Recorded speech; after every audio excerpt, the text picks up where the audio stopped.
Sous la pluie battante, Élise, 17 ans, gisait sur le bitume glacé d'une route de campagne, les phares de la voiture de son père s'éloignant dans la nuit.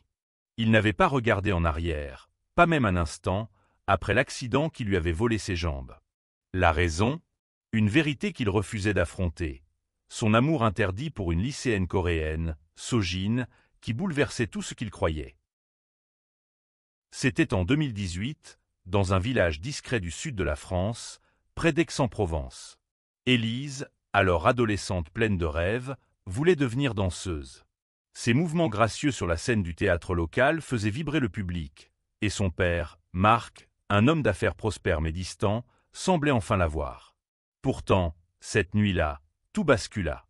Marc, furieux après une dispute avec Élise au sujet de Sojin, une étudiante étrangère venue vivre chez eux dans le cadre d'un échange culturel, conduisait sous l'emprise de la colère. Une courbe mal négociée, un dérapage, et Élise se retrouva projetée hors de la voiture, son corps brisé, ses rêves envolés. Marc, indemne, choisit de fuir. Pas seulement la scène de l'accident, mais aussi sa fille, sa responsabilité, sa vie. Sojin, 19 ans à l'époque, était arrivée de Séoul avec des yeux pétillants et une curiosité insatiable pour le monde. Fille d'une famille modeste, elle avait grandi dans l'ombre des attentes rigides de la société coréenne, où l'amour entre femmes était un murmure qu'on étouffait. Elle n'avait jamais prévu de tomber amoureuse d'Élise, encore moins de devenir la cause indirecte de sa tragédie. Pourtant, leur lien, d'abord une amitié timide, s'était transformé en quelque chose de plus profond, un amour qu'elle n'osait nommer. Marc, en découvrant leur regard complice, leur rire partagé, avait explosé. « Ce n'est pas normal !» avait-il hurlé, incapable d'accepter que sa fille puisse aimer une femme, encore moins une étrangère. Cette nuit fatidique, il avait voulu emmener Élise loin de Sojin, loin de ce qu'il jugeait contre nature. Le destin en avait décidé autrement. 7 ans plus tard, en 2025, Élise, désormais âgée de 24 ans, vivait dans un petit appartement à Marseille, loin du manoir familial où elle avait grandi. Son fauteuil roulant était devenu son compagnon constant, mais son esprit restait aiguisé, brûlant d'une détermination farouche. Sojin, 26 ans, n'avait jamais quitté son côté. Après l'accident, elle avait choisi de rester en France, abandonnant ses études à Séoul pour prendre soin d'Élise. Leur amour, forgé dans la douleur et la culpabilité, était devenu leur refuge, mais aussi leur fardeau. Car si Sojin portait le poids de la faute, Élise, elle, portait celui de la colère. Une colère dirigée contre son père, qui non seulement l'avait laissée paralysée, mais avait aussi vidé ses comptes bancaires, la privant de l'héritage de sa mère pour financer sa nouvelle vie à Paris avec une femme qu'il avait rencontrée après avoir fui. « Il doit payer, Sojin », murmura Élise un soir, ses mains crispées sur les accoudoirs de son fauteuil. Elles étaient assises dans leur salon modeste, entourées de murs ornés de photos de leurs rares moments heureux. Un pique-nique au bord de la mer, un sourire échangé sous un cerisier en fleurs. Sojin, les yeux rougis par l'épuisement, hocha la tête. Mais comment? Il est intouchable, Élise. Il a tout, l'argent, les avocats, le pouvoir. Élise serra les dents. Il a pris ma vie. Je vais reprendre ce qui m'appartient. Leur plan était risqué, presque insensé. Marc, désormais à la tête d'une entreprise florissante, vivait dans un luxe ostentatoire à Paris. Il avait effacé Élise de son existence, comme si elle n'avait jamais été sa fille. Mais Élise avait découvert un secret. Une partie de l'argent qu'il avait détourné provenait d'un trust établi par sa mère, destiné à assurer son avenir. Ce trust, mal géré par Marc, contenait encore des fonds qu'Élise pouvait réclamer, mais seulement si elle prouvait sa légitimité devant un tribunal. Le problème? Elle n'avait ni les moyens ni les preuves pour engager une bataille juridique. Pire encore, Marc avait des alliés puissants, et il ne reculerait devant rien pour protéger sa fortune. Sojin, malgré ses doutes, croyait en Élise. Elle avait vu sa force, sa résilience, même dans les moments où Élise elle-même semblait prête à abandonner. « On va le faire ensemble », dit-elle, sa voix tremblante mais résolue. Elles décidèrent de commencer par chercher des alliés. Élise contacta une ancienne amie de sa mère, Claire, une avocate à la retraite qui vivait à Nice. Claire, émue par l'histoire d'Élise, accepta de les aider bénévolement. Ton père a toujours été un lâche, dit-elle en serrant la main d'Élise. Mais il n'est pas invincible. Leur première étape fut de rassembler des preuves. Sojin plongea dans les archives numériques, cherchant des traces des transactions financières de Mark. Elle découvrit des emails cryptés, des contrats douteux, et même une lettre où Mark admettait avoir détourné l'argent pour protéger sa nouvelle vie. Chaque découverte était un coup porté à l'empire de Mark, mais aussi un risque. Car Mark, averti par un de ses contacts, commençait à sentir la menace. Il engagea un détective privé pour surveiller Élise et Sojin, déterminé à les arrêter avant qu'elles ne puissent exposer ses secrets. Un soir, alors qu'elle rentrait d'une réunion avec Claire, Élise sentit un frisson. Une voiture noire les suivait, ses phares perçant l'obscurité. Sojin, le cœur battant, serra sa main. « On ne peut pas s'arrêter maintenant », murmura-t-elle. Élise hocha la tête, son regard fixé sur l'horizon. Elle savait que cette lutte ne concernait pas seulement l'argent, mais aussi sa dignité, son droit à vivre, à aimer, à être entière malgré tout ce qu'on lui avait pris.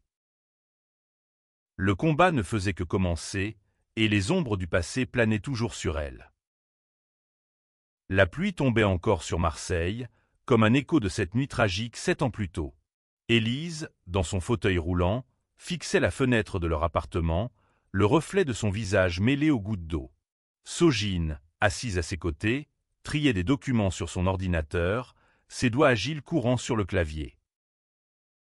Leur quête pour récupérer l'héritage d'Élise prenait forme, mais chaque pas en avant semblait révéler un nouvel obstacle. Claire, l'avocate, avait mis en garde, Mark est rusé. Il a des contacts partout, même dans le système judiciaire. Pourtant, Élise refusait de céder. Il m'a volé ma vie, Sojin. Je ne le laisserai pas gagner. Sojin, bien que terrifiée par l'ampleur de la tâche, admirait la détermination d'Élise. Elle savait que cet argent n'était pas seulement une question de survie matérielle, mais aussi un moyen pour Élise de reprendre le contrôle de son destin. Leur première victoire vint sous la forme d'un vieux carnet appartenant à la mère d'Élise, découvert dans une boîte oubliée chez Claire. Ce carnet détaillait les intentions de sa mère concernant le trust. Il était explicitement destiné à Élise, pour ses études, ses soins, son avenir. « Ta mère t'aimait plus que tout », murmura Claire, les larmes aux yeux, en remettant le carnet à Élise.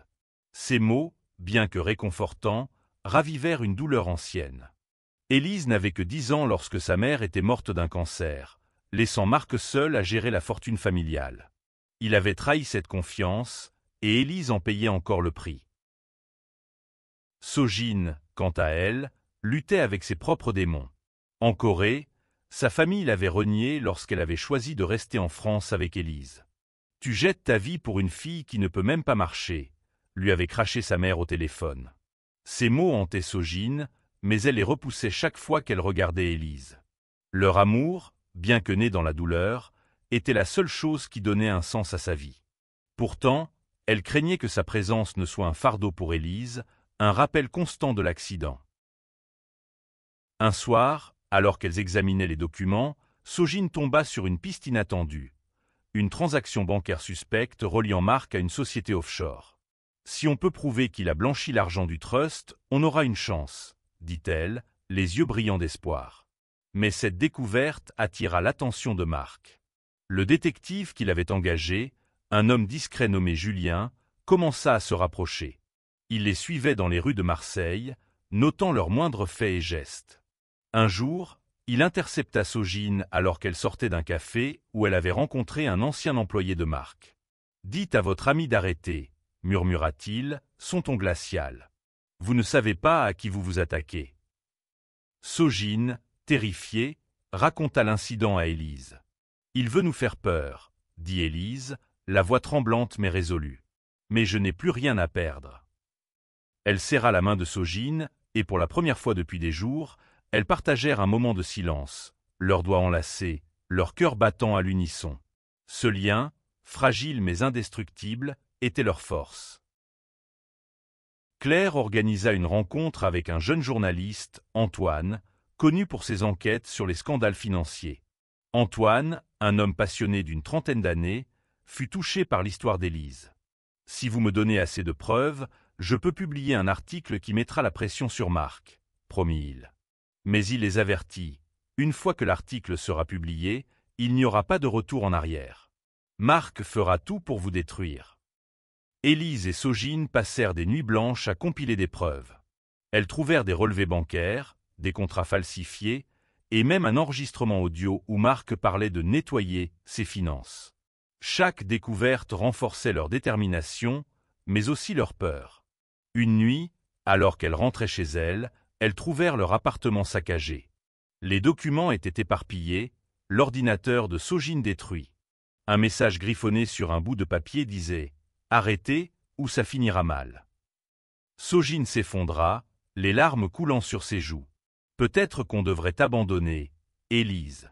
Je ne veux pas te perdre. » Élise, le regard dur, secoua la tête. « Il ne gagnera pas, Sogine. Pas cette fois. » Elle prit une profonde inspiration et ajouta « On va à Paris.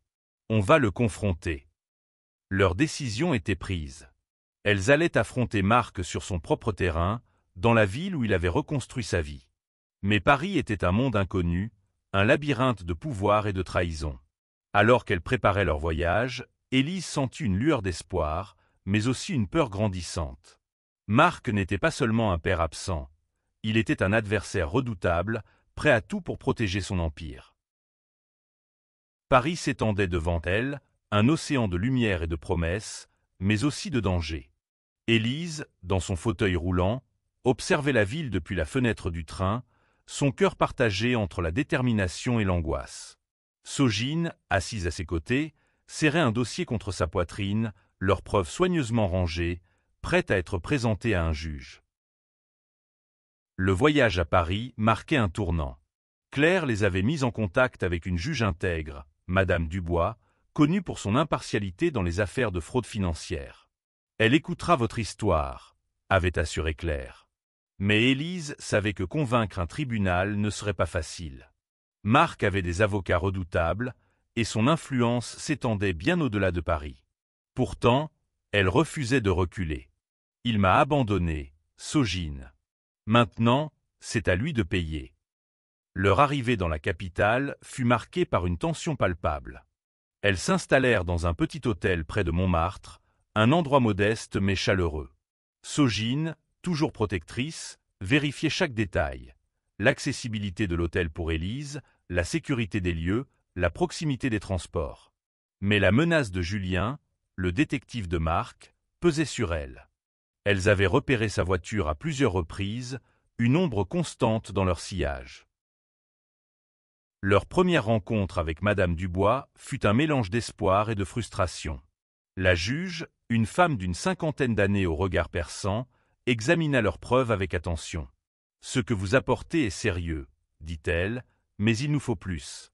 Des témoignages, des documents originaux, quelque chose d'irréfutable. » Élise sentit son cœur se serrer. Chaque document qu'elles avaient rassemblé représentait des semaines de travail, de nuits blanches, de peur. Mais Madame Dubois leur donna une lueur d'espoir. « Si vous pouvez prouver que Marc a agi de mauvaise foi, nous pouvons geler ses comptes. » Sogine, déterminée à trouver ce quelque chose d'irréfutable, contacta un ancien collègue de Marc, Paul, qui avait quitté l'entreprise après un différend. Paul, un homme nerveux d'une quarantaine d'années, accepta de les rencontrer dans un café discret. « Marc m'a forcé à falsifier des documents, » avoua-t-il, la voix tremblante. « J'ai gardé des copies, mais si je parle, il me détruira. » Sogine le convainquit de leur confier les documents, promettant de protéger son identité. Ces nouvelles preuves étaient une bombe, des contrats signés de la main de Marc, prouvant qu'il avait détourné l'argent du trust. Mais leur victoire fut de courte durée. Le lendemain, Paul disparut. Son téléphone était hors service, son appartement vide. Élise et Sogine reçurent un message anonyme « Vous êtes allés trop loin ». La peur s'installa, mais Élise refusa de céder. « Il veut nous briser, Sogine. Mais je ne suis plus la fille fragile qu'il a laissée sur cette route. » Leur relation, déjà complexe, fut mise à l'épreuve. Sogine, rongée par la culpabilité, craignait que leur quête ne mette Élise en danger. « Et si on perd tout ?» murmura-t-elle une nuit, alors qu'elles étaient blotties dans leur chambre d'hôtel. Élise, les yeux brillants de larmes, répondit « Je t'ai, toi. C'est tout ce qui compte. » Leur amour, bien que marqué par les épreuves, restait leur ancre. Elles s'embrassèrent, un moment de douceur dans un océan de chaos. Antoine, le journaliste, publia un premier article sur les agissements de Marc. L'article, bien que prudent, fit des vagues. Marc, furieux, tenta de le faire retirer, mais le mal était fait. L'opinion publique commençait à se retourner contre lui. Pourtant, il contre-attaqua. Lors d'une audience préliminaire, ses avocats présentèrent Élise comme une fille instable, manipulée par Sogine, une étrangère opportuniste. Ces accusations, bien que fausses, blessèrent profondément Sogine. « Ils veulent me faire passer pour un monstre », murmura-t-elle, les larmes aux yeux. Élise, malgré sa colère, trouva la force de la rassurer. « Ils mentent parce qu'ils ont peur. Nous sommes plus fortes qu'eux. » Ensemble, elles décidèrent de jouer leur dernière carte, confronter Marc directement. Grâce à Claire, elles obtinrent une invitation à une soirée organisée par l'entreprise de Marc, un événement mondain où il serait vulnérable. Leur plan était simple mais audacieux, le confronter publiquement, avec leurs preuves, devant ses associés. La soirée approchait, et avec elle, le moment de vérité. Élise, dans une robe élégante adaptée à son fauteuil, et Sogine, à ses côtés, se préparait à entrer dans l'arène. Mais au fond d'elle, une question persistait. Serait-elle assez forte pour affronter un homme qui avait déjà détruit tant de vies? La salle de bal de l'hôtel particulier parisien scintillait sous les lustres en cristal. Élise, dans son fauteuil roulant, avançait avec une dignité qui imposait le silence. Sogine, à ses côtés, portait une robe noire sobre mais élégante, ses yeux scrutant la foule à la recherche de Marc. La soirée était un étalage de richesse et de pouvoir. Les invités, des hommes d'affaires et des politiciens influents, riaient et levaient leur coupe de champagne, inconscients du drame qui se jouait sous leurs yeux. Élise sentit son cœur battre à tout rompre.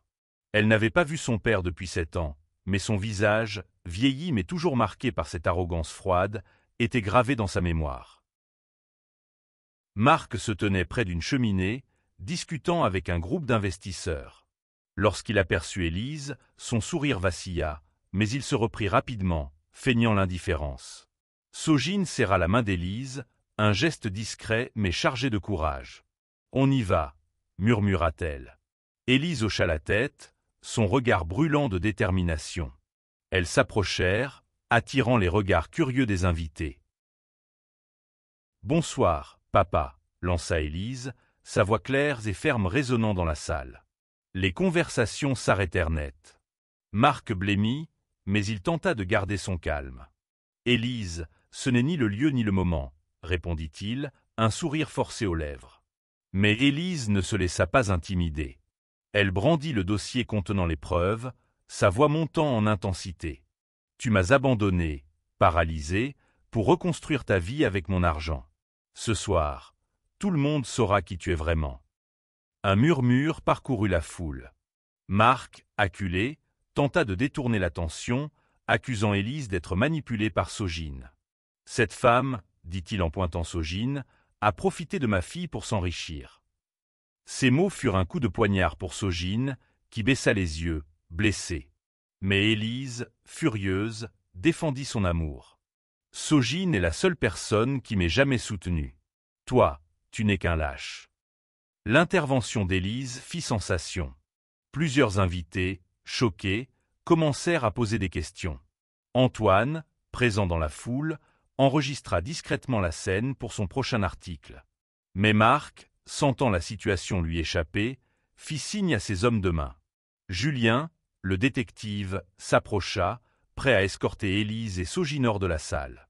C'est alors qu'un homme âgé, un ancien partenaire de la mère d'Élise, intervint.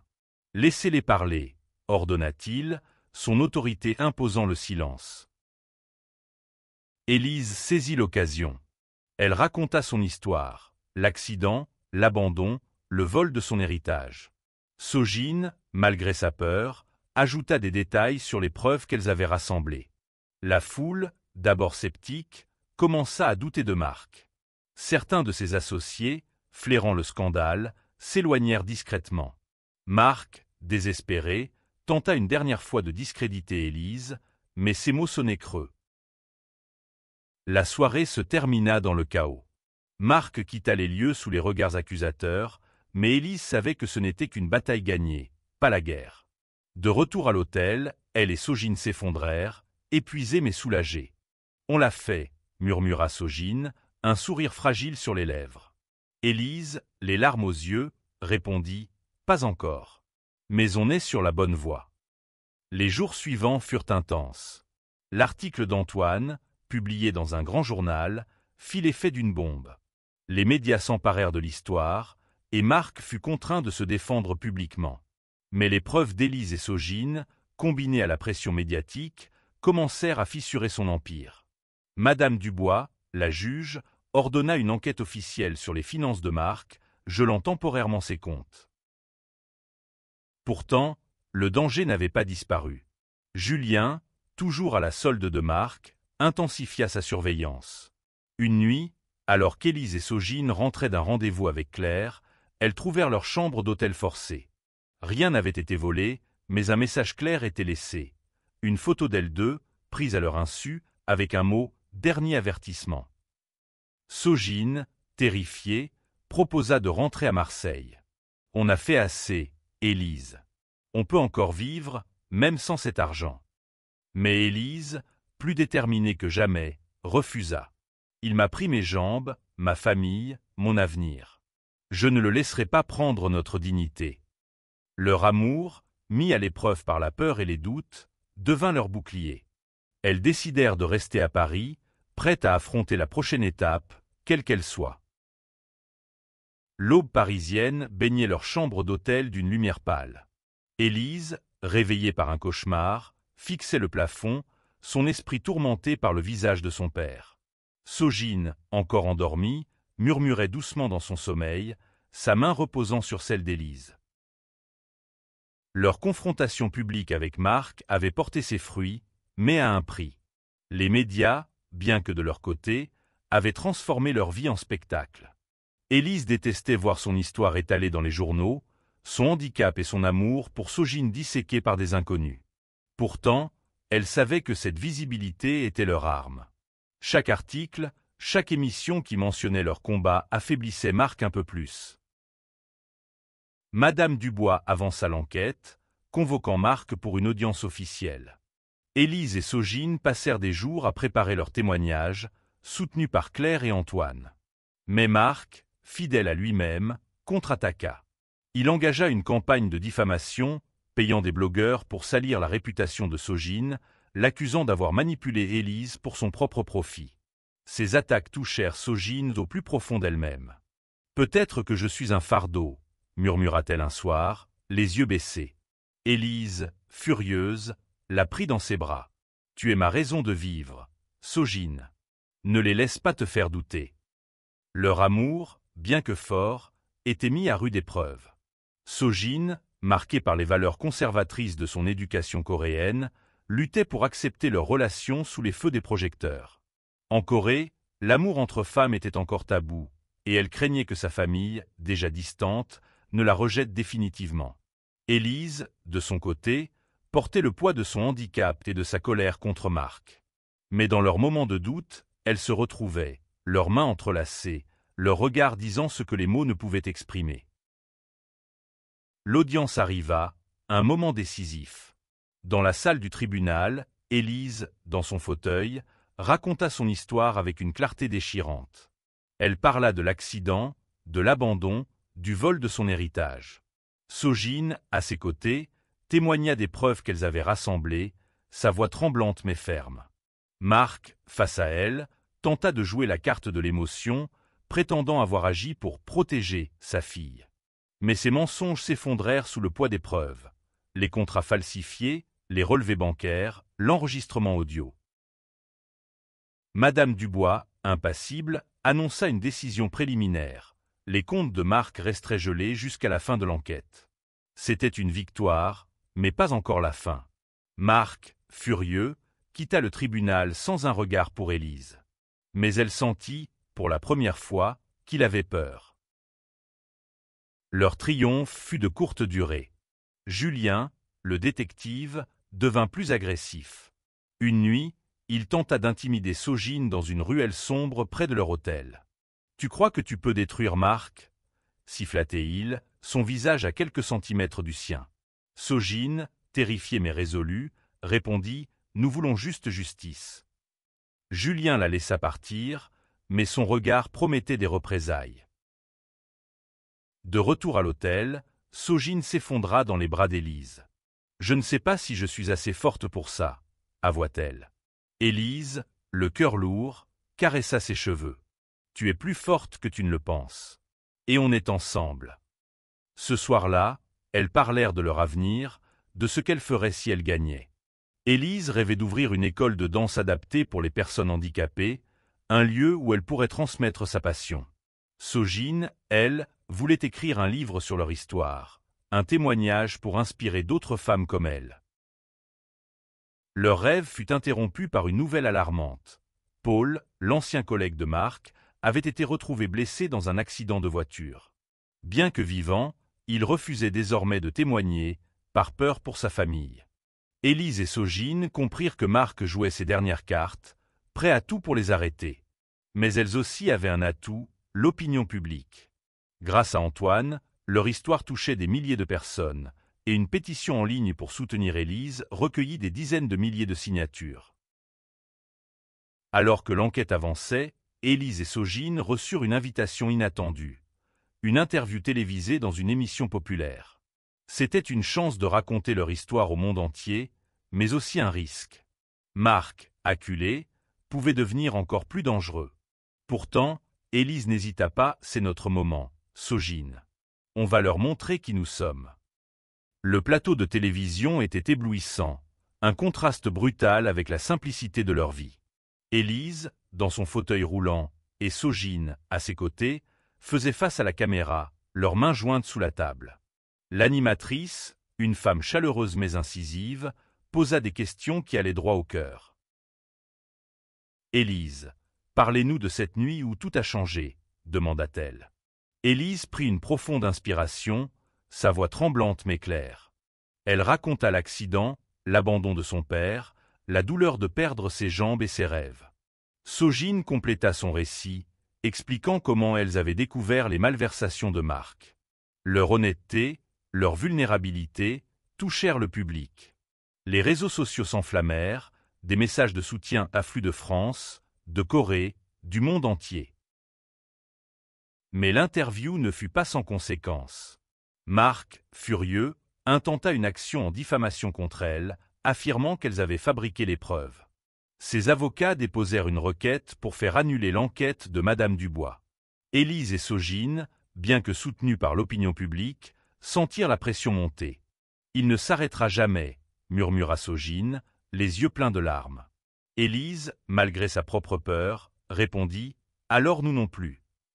Claire, toujours à leur côté, trouva un nouvel allié, une ancienne comptable de Marc, Sophie, qui avait quitté l'entreprise après avoir découvert ses fraudes. Sophie, une femme discrète d'une 50aine d'années, accepta de témoigner, apportant des documents cruciaux. Ces nouvelles preuves renforcèrent le dossier d'Élise, mais elles mirent aussi Sophie en danger. Une nuit, sa voiture fut vandalisée, un avertissement clair de Marc. Malgré les menaces, Élise et Sogine continuèrent. Leur amour, bien que mis à l'épreuve, devint leur force. Dans les moments de doute, elles se rappelaient pourquoi elles se battaient, non seulement pour l'argent, mais pour leur droit à exister, à aimer, à être reconnues. Une nuit, alors qu'elles se promenaient près de la Seine, Sogine s'arrêta et prit les mains d'Élise. « Peu importe ce qui arrive, je t'aimerai toujours, » dit-elle, les larmes aux yeux. Élise, émue, répondit « Tu es ma maison, Sogine. Où que nous soyons, je suis chez moi avec toi. » L'enquête avança, et Madame Dubois annonça une nouvelle audience. Cette fois, les preuves étaient accablantes. Sophie témoigna, révélant des détails sur les comptes offshore de Marc. Antoine publia un nouvel article exposant les liens de Marc avec des figures corrompues.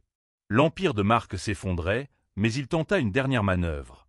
Il proposa à Élise un règlement à l'amiable, une somme importante en échange de son silence. Élise, tentée par l'idée d'en finir, consulta Sogine. « Cet argent pourrait nous offrir une nouvelle vie, » dit-elle, hésitante.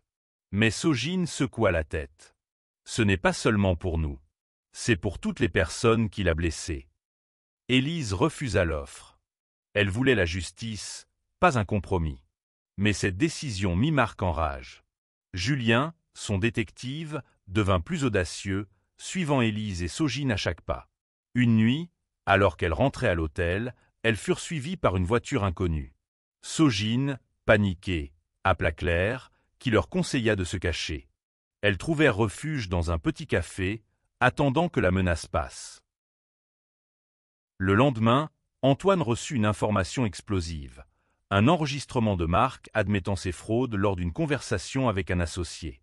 Cet enregistrement, obtenu par un lanceur d'alerte anonyme, fut la pièce manquante. Élise et Sogine, soutenues par Claire et Antoine, le remirent à Madame Dubois. La juge, impressionnée par leur ténacité, promit une décision rapide. Mais le danger était à son comble. Julien, désespéré, tenta d'intimider Élise directement, la coinçant dans une ruelle alors qu'elle était seule. « Tu vas tout perdre » siffla-t-il. Élise, le cœur battant, répondit « J'ai déjà tout perdu. Mais je vais me battre jusqu'au bout. » Julien, déstabilisé par son courage, s'éloigna, mais Élise savait que le pire était encore à venir. Le tribunal était silencieux, une tension lourde emplissant la salle. Élise, dans son fauteuil roulant, tenait la main de Sogine, leurs doigts entrelacés comme un rempart contre la peur. Aujourd'hui, Madame Dubois rendrait son verdict, et avec lui, le destin d'Élise et Sogine. Les semaines précédentes avaient été un tourbillon. L'enregistrement obtenu par le lanceur d'alerte avait scellé le sort de Marc. Ses avocats, acculés, ne pouvaient plus nier l'évidence. Les preuves, les témoignages de Sophie et les articles d'Antoine avaient peint un portrait accablant. Marc, l'homme d'affaires respecté, était un fraudeur, un père indigne, un lâche. Pourtant, Élise ne ressentait ni joie ni triomphe. Elle voulait justice, mais aussi comprendre pourquoi son père l'avait abandonnée. Lors de l'audience finale, Marc fut contraint de témoigner. Pour la première fois, il regarda Élise dans les yeux. « J'ai paniqué », murmura-t-il, sa voix brisée. « Après l'accident, je ne savais pas comment affronter ce que j'avais fait. » Ces mots, bien que sincères, ne suffirent pas. Élise, les larmes aux yeux, répondit « Tu avais le choix, papa. Moi, je ne l'ai pas eu. » Madame Dubois rendit son verdict. Marc fut condamné à restituer l'intégralité du trust à Élise, avec des pénalités pour fraude. Ses comptes furent saisis, son entreprise placée sous contrôle judiciaire. Marc, humilié, quitta la salle sous les regards accusateurs. Élise, épuisée, s'effondra dans les bras de Sogine. « On a gagné », murmura-t-elle, mais sa voix était teintée de tristesse. La victoire avait un goût amer. De retour à Marseille, Élise et Sogine commencèrent à reconstruire leur vie. L'argent du trust leur permit de déménager dans un appartement plus spacieux, adapté aux besoins d'Élise. Elles lancèrent leur projet, une école de danse inclusive où Élise enseignait aux autres ce qu'elle avait appris dans la douleur, que le mouvement, même limité, était une forme de liberté. Sogine, de son côté, commença à écrire leur histoire, un livre qui devint un symbole d'espoir pour les femmes marginalisées, en France comme en Corée. Mais leur plus grande victoire n'était pas l'argent, ni la justice. C'était leur amour qui avait survécu à la trahison, à la peur, à la société qui cherchait à les séparer. Une après-midi, sous un cerisier en fleurs, Sogine s'agenouilla devant Élise. « Veux-tu passer le reste de ta vie avec moi ?» demanda-t-elle, un anneau simple dans la main. Élise, les larmes aux yeux, répondit « Oui, pour toujours ». Leur mariage, célébré dans leur village près d'Aix-en-Provence, fut un moment de joie pure. Claire, Antoine et même Sophie étaient là, témoins de leur triomphe. Les invités, des amis, des élèves de l'école de danse, des supporters de leur combat, dansèrent sous les étoiles, célébrant non seulement leur amour, mais aussi leur résilience. Des années plus tard, Élise et Sogine reçurent une lettre de Marc. Il était en prison, purgeant une peine pour fraude. Dans sa lettre, Il demandait pardon, non pas pour effacer ses fautes, mais pour trouver la paix. Élise, après un long moment de réflexion, choisit de ne pas répondre. « Le pardon viendra peut-être un jour, » dit-elle à Sogine, « mais pas aujourd'hui. Aujourd'hui, je veux vivre. » Et elles vécurent, non pas comme dans un conte de fées, mais comme deux femmes qui avaient transformé leur douleur en force, leur amour en révolution. Leur histoire, portée par le vent, inspira d'autres à se battre pour leur vérité, pour leur droit à aimer, pour leur place dans le monde.